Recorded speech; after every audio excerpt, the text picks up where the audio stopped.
Hey, this video is in response to a question from Terry, who was asking me about repeating something in Genesis and creation. And there was evening and there was morning the first day, and there was evening and there was morning the second day, and there was evening and morning. It does that all the way through. And what I want to suggest that is simply differentiating the steps. You know, I'm always going to pull in parallel examples when I can. I'm going to pull something that's actually, it's it's the Kabbalion. It's a downstream version of Hermetic philosophy, the Hermetic Egyptian stuff. This is more recent, actually. 7 Hermetic principles right off the bat up there: mentalism, correspondence, vibration, polarity, rhythm, cause and effect, gender. They're going to be talking about how the universe works and how life works within the universe using different verbiage. In the Bible, they're doing a very similar thing. It's our creation. We emerge, but then it's establishing that there's a higher and a lower self, that we come with certain qualities already pre-wired in, things that God has named. That the plants emerging from seeds and all that is the cause and effect. The cycles, the things that are going. The lights in the day and the night, not the sun and the moon. It's the lights in the day and the night that are staying in motion. The cycles are there, that we name things. As we name things, we become products of those things. And if we think that through, just stop and process that. What does that mean? That's mental.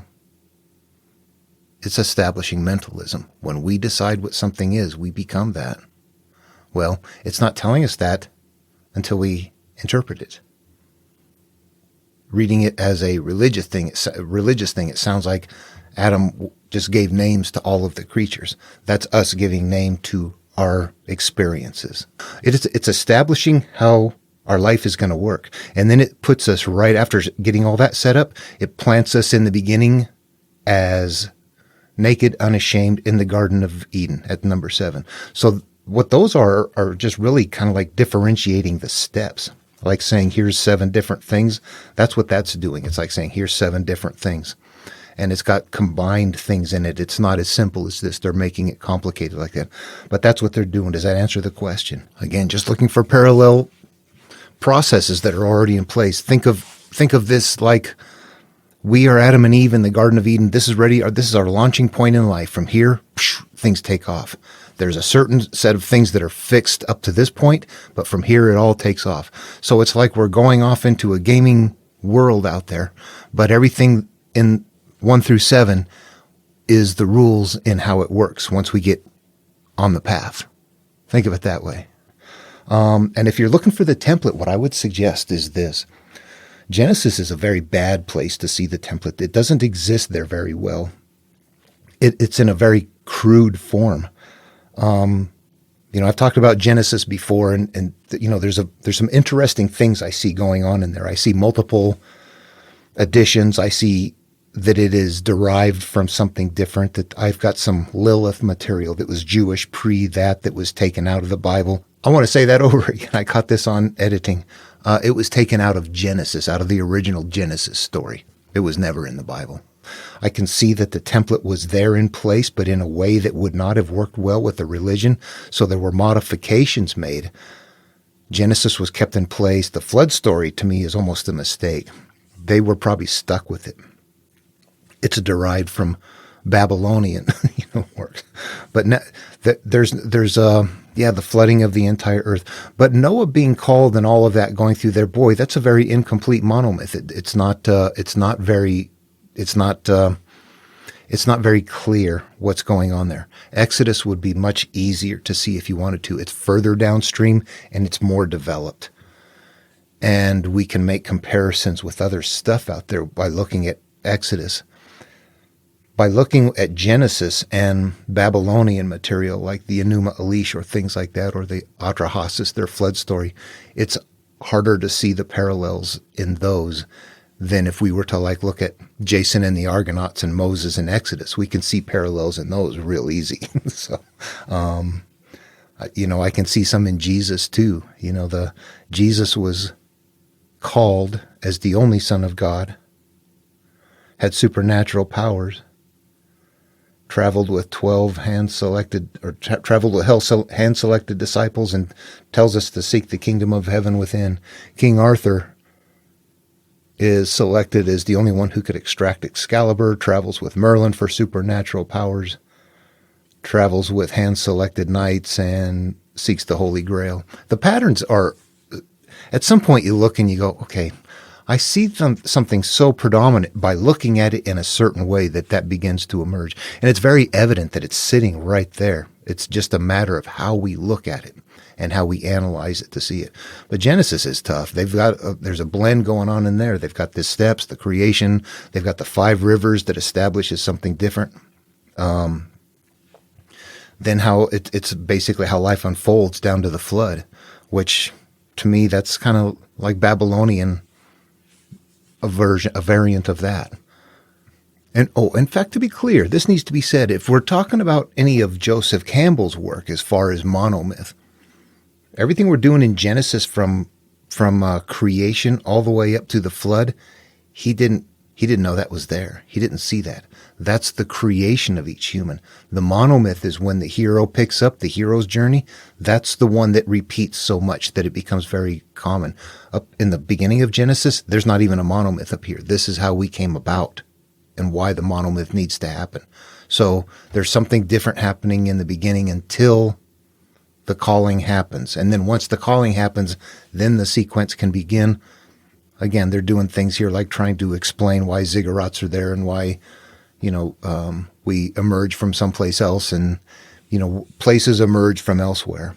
So the whole Tower of Babel is meant to explain why why there's different languages and things like that to a people who would be primitive enough to believe that. Yeah.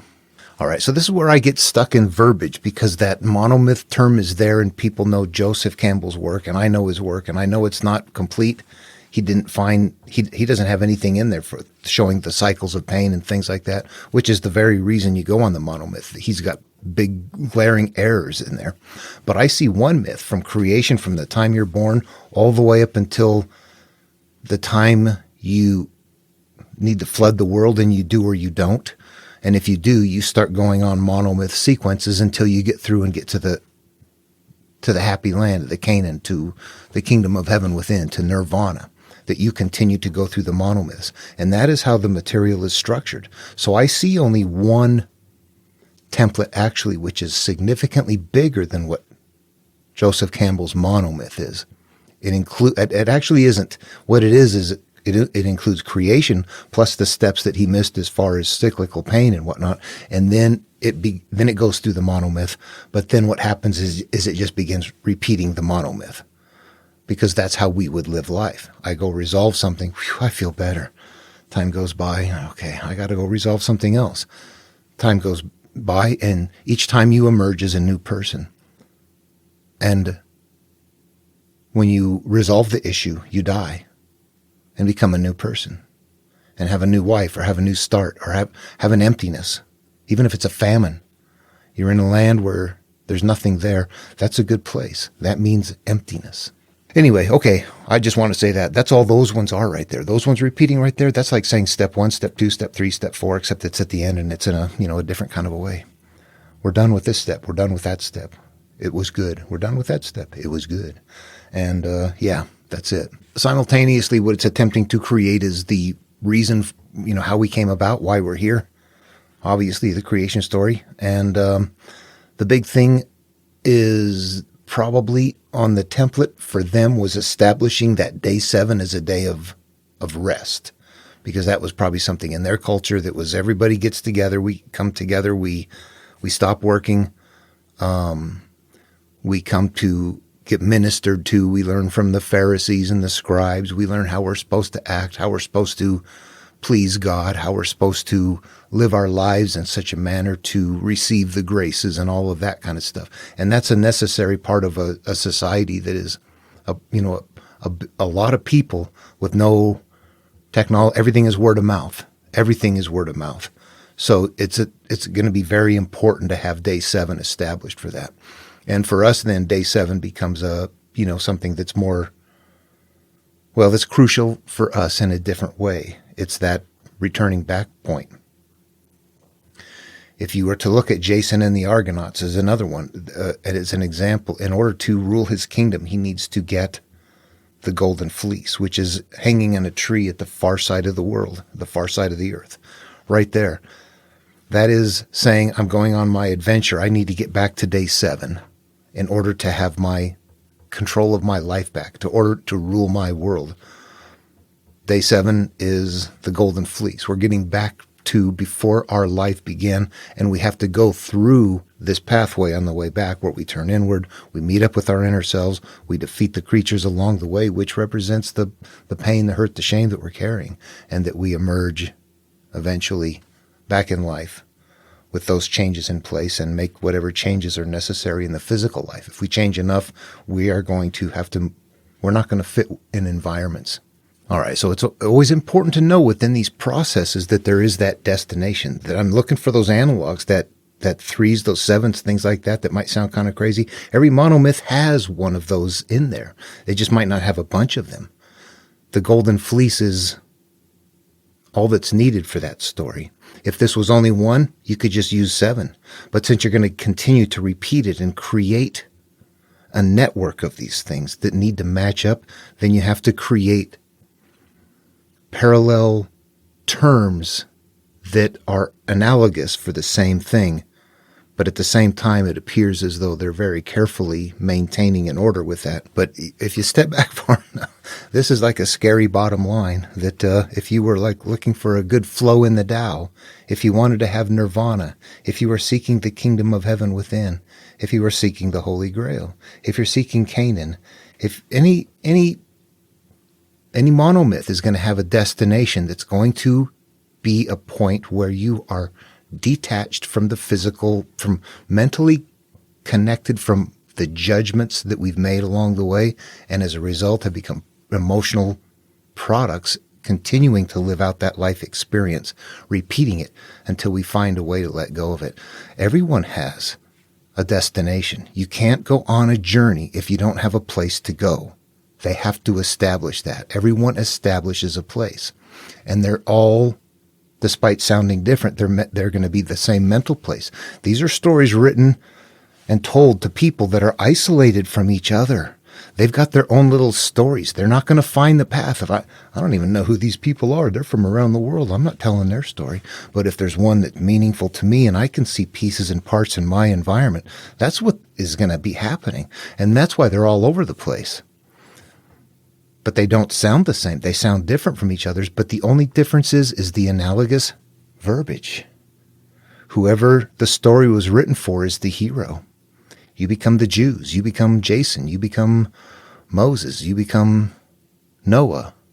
You become Jacob, Isaac. Anytime someone's called to go on an adventure, if you do that, these are written to be carrying on that same template. So you're going to find similarities. Anyway, okay, so that's it. I'm all over the place with it, aren't I? No monomyth in Genesis up until the Noah calling, and then they're not very good ones. Abram and Sarai is where it mostly picks up, and they're not the easiest to see. There's weird stuff going on there. It's not a good place for seeing the monomyth. Exodus definitely is. All right. Hope this was helpful. Questions, comments? See ya.